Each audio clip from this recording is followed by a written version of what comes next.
जय हिंद students, welcome back to Archana Sharma learning academy. आज हम यूनिट नंबर फर्स्ट के 7th टॉपिक की बात करेंगे और इसमें हम समझेंगे स्टिमुलस और रिस्पांस क्या होते हैं और कम्युनिकेशन प्रोसेस में इनका क्या रोल होता है। तो हम पढ़ रहे हैं स्टिमुलस और रिस्पांस और आपको लेना है पेन और वही वाला रजिस्टर जिसमें आप अभी तक नोट्स बना रहे हैं। जब कभी भी आप इस तरह के वीडियोस देखें जो आपके सिलेबस से संबंधित है तो बिना पेन और रजिस्टर के आप बिल्कुल भी ना करें। अदरवाइज जो आप समझ रहे हैं उसकी आप प्रैक्टिस नहीं कर पाएंगे लिखने की, तो एग्जाम में अच्छे से उसको लिख नहीं पाएंगे। What is stimulus and what is response? Actually ये दो टर्म्स होती हैं that are frequently used in any discussion in the communication process. यानी जब आप कम्युनिकेशन का प्रोसेस शुरू करते हैं ना, तो उसमें ये दोनों टर्म्स बहुत आएंगे, स्टिमुलस और रिस्पॉन्स करना। तो होता क्या है, stimulus is anything that a person can receive through one of his senses. सीधे से मतलब हुआ हमारे जो 5 सेंसेस हैं उनके थ्रू हम कुछ भी रिसीव करें। जैसे स्किन के थ्रू हम टच को अनुभव करें, आंखों के थ्रू हम लोग देखें, या फिर नोज जो हमारी होती है उसके थ्रू हम स्मेल करें, या फिर टंग के द्वारा हम कुछ चखें। तो ये सारे जो सेंसेस हैं ये कुछ भी रिसीव करते हैं, उस चीज को हम स्टिमुलस कहते हैं। In fact it is anything that can produce a sensation. यानी कोई भी वो चीज जो आपके बिहेवियर में चेंज कर रही है स्टिमुलस कहलाती है। यानी कि आप नॉर्मल जिस तरह भी आप बैठे हुए हैं, आप उस बिहेवियर को हल्का सा चेंज कर दे। जैसे कि आप बैठे हुए हैं, अचानक आपको एक मुस्कुराता हुआ बच्चा दिखाई दे तो बस आप भी स्माइल करने लगते हैं। तो उस बच्चे की जो स्माइल है वो स्टिमुलस है और उसने आपको भी हंसने के लिए मजबूर कर दिया। या कोई भी ऐसी जगह आप जाते हैं जहाँ स्मेल बहुत आती है तो आप तुरंत अपनी नाक बंद कर लेते हैं या उस पर कपड़ा रख देते हैं। तो वो जो वहां से स्मेल उठ रही है वो स्टिमुलस है, उसके द्वारा ही आपने अपना एक रिएक्शन दिया और अपने अपने नाक पर कपड़ा रख लिया या नाक को बंद कर लिया। तो कोई भी ऐसी चीज जो हमारे सेंसेस के थ्रू हम तक पहुंचती है और हमारे बिहेवियर में चेंज करती है, स्टिमुलस कहलाती है। A response is anything that an individual does as a reaction of stimulus. अभी मैंने आपको बताया जैसे कि स्मेल का आना, या कोई बेहतरीन अच्छी सी चीज को देखना, या किसी को टेस्ट करना। तो ये चीजें क्या हो गई, स्टिमुलस हो गई।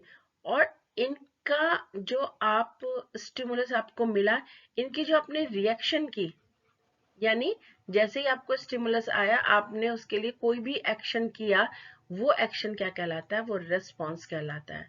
रेस्पॉन्स मतलब किसी भी स्टिमुलस के जवाब में की जाने वाली क्रिया या फिर कार्य रेस्पॉन्स कहलाता है।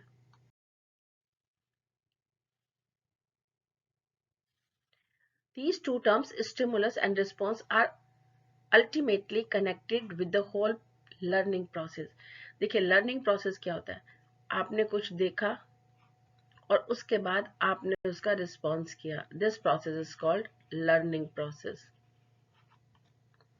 The communication objective of the source is to bring about a change in the behavior of receiver. जैसे मैंने आपको बताया कि कम्युनिकेशन का जो उद्देश्य होता है वो क्या उद्देश्य होता है, वो ये होता है कि हम अगर किसी से कुछ कहें तो उसके बिहेवियर में थोड़ा सा चेंज होना चाहिए, चाहे वो हमें ध्यान से सुने, उसके आईज के थ्रू हो, उसके शब्दों के थ्रू हो, या बॉडी लैंग्वेज के थ्रू हो, लेकिन जो रिसीवर है हमारी बातों का उसमें हल्का सा चेंज होना चाहिए।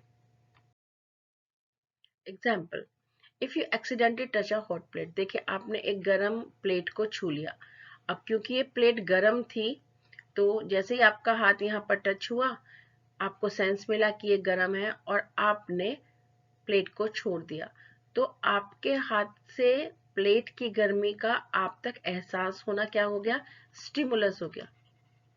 और जैसे ही आपके हाथ को पता चला ये गर्म है, उसने तुरंत प्लेट को छोड़ दिया, ये हो गया रिस्पॉन्स।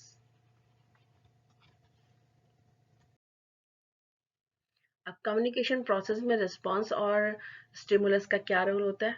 देखिए जैसे ही किसी भी व्यक्ति को कोई भी स्टिमुलस मिलेगा, यानी कोई भी संवेदना मिलेगी, चाहे देख कर मिले, चख कर मिले, छू कर मिले या स्मेल करके मिले, जब भी कोई ऐसी चीज मिलेगी तो क्या होगा, सेंडर को तुरंत ही एक आइडिया आएगा और उस आइडिया के बेस पर वो एक शब्द का या एक इशारे को बनाएगा, उसे कहते हैं एनकोड करना। हमने इससे पहले आपको कोडिंग बताई है क्या होती है।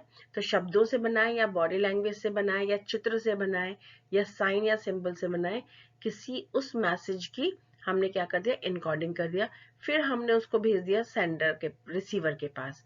अब जब रिसीवर के पास गया तो रिसीवर के पास जाते ही जो मैसेज हमें आया था, उस रिसीवर ने उस मैसेज को समझना शुरू किया और समझते ही उसने क्या किया, रिस्पॉन्स करना शुरू कर दिया। तो कम्युनिकेशन के प्रोसेस में स्टिमुलस से बातें या ट्रांसफर शुरू होता है और रिस्पॉन्स पर जाकर खत्म हो जाता है। How to prepare for an examination.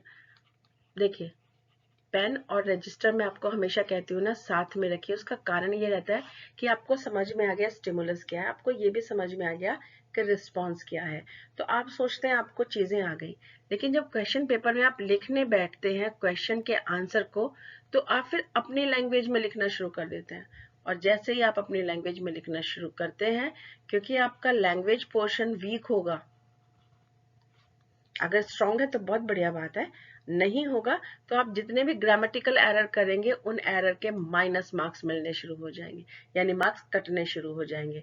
तो बेहतर है आप जो भी डेफिनेशन आपने देखी, आपको समझ में आ गई, उसको आप 4-5 बार जरूर प्रैक्टिस करें।